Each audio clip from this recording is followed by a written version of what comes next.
Da li znate koji je najvažniji preparat u nezi vaše kože? Važniji od C vitamina, retinola, hidratacije? To je definitivno zaštitni faktor. Korišćenje zaštitnog faktora cele godine, a ne samo leti ili ne samo na moru, omogućava da zaštitite vaš kolagen od oštećenja suncem, da sprečite nastanak flekica i da sprečite ubrzano starenje kože. Postoji dosta odličnih zaštitnih faktora na tržištu, a ja sam danas za vas izdvojio 3 koje će po teksturi, mislim, odgovarati svima.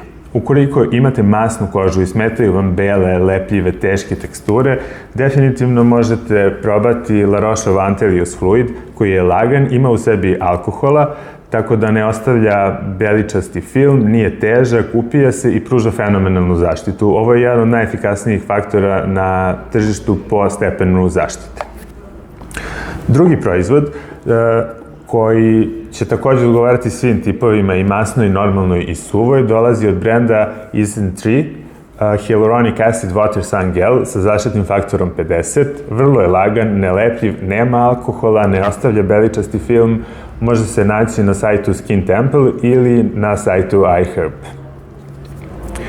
I treći faktor koji sam odabrao danas je Drunk Elephant, zaštitni faktor 30. Ovo je preparat koji ima samo cink oksid, znači mineralni fizički zaštitni faktor koji se ne resorbuje, samo ostaje na koži i fizički štiti vašu kožu od sunca.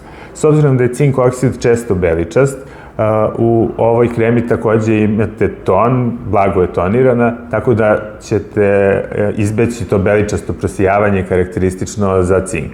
Pored toga, s obzirom da se radi o preparatu sa zaštitnim faktorom 30, ćete zaštititi vašu kožu od starenja, a ujedno omogućiti i da dobijete određenu boju kako biste imali taj bronzani ten koji često volite.